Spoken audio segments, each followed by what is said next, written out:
Saya ingin melengkap dua hal. Dari perspektif ekonomi politik, ada satu istilah yang disebut dengan state capture. State capture. Jadi sebelum ada perintah dari Presiden Republik Indonesia, ini kan terkesan bahwa korporasi, pengusaha, pemilik modal, ini kan terkesan dia di atas negara. Sangat kelihatan sekali misalnya sejumlah kementerian, pihak-pihak terkait gagap cara menghadapi bagaimana persoalan ya pagar laut goib yang ada di Kabupaten Tangerang. Kenapa saya sebut goib? Ya karena per hari ini Gak ada yang tahu. yang punya itu nggak ngaku. Agak beda dengan Kabupaten Bekasi. Ketika disegel oleh KKP dia protes dan akan adukan ke DPR. Nah per hari ini setelah disegel oleh TNI AL, KKP dan seterusnya, ini per hari ini orangnya nggak ada yang protes. Jadi kalau saya melihat sebelum ada perintah dari Presiden, ini terkesan bahwa negara oknum-oknum yang ada di dalamnya terkesan agak sedikit gagap menghadapi bagaimana kekuatan politik korporasi ini.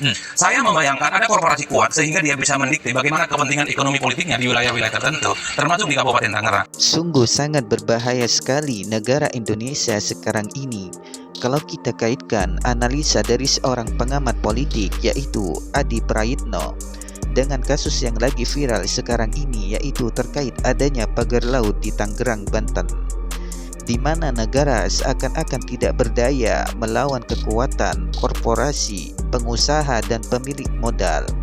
Dan lebih parahnya lagi, negara sudah didikte oleh ketiga kekuatan tersebut.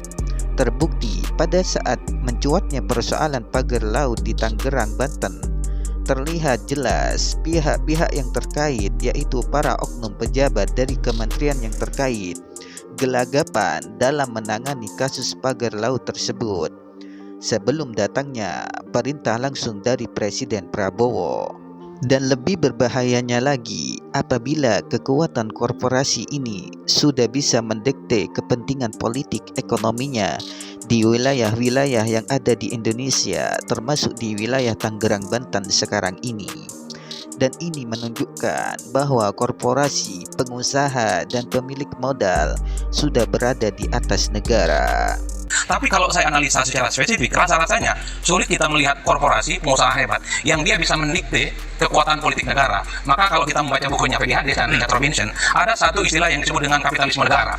Apa yang kemudian memunculkan kapitalisme negara? Korporasi dan pengusaha itu nggak mungkin dia bisa melakukan eksplorasi apapun, tidak mungkin bisa bikin pagar laut dan seterusnya tanpa restu negara. Main mata dengan oknum-oknum tertentu. Artinya apa? Pejabat-pejabat yang kemudian mengeluarkan sertifikat, kemudian hak ini, hak itu juga adalah untuk kepentingan insentif ekonomi. Makanya kemudian PDHD itu mengeluarkan ada satu teori yang disebut dengan koalisi politiko birokrasi predatori. Artinya apa? Ini politisi dan oknum-oknum kekuasaan negara ini semacam predator yang kemudian merugikan dan merongrong negara. Ini yang saya kira harus ditindak ke depan. Dan ternyata dari ketiga kekuatan tersebut yaitu korporasi, pengusaha, dan pemilik modal sangat mustahil untuk menguasai dan mendikte kekuatan politik di suatu negara tanpa bermain mata dengan para oknum pejabat-pejabat di dalamnya. Jadi sangat sulit pagar laut itu dibangun oleh pihak korporasi kalau tidak bermain mata dengan oknum pejabat-pejabat yang terkait seperti teori yang dipaparkan oleh Adi Prayitno yaitu koalisi politiko birokrasi predatori, yang artinya bahwa politisi dan oknum-oknum kekuasaan negara yang semacam predator yang kemudian merugikan dan merongrong negara. Bagaimana menurut teman-teman? Terima kasih.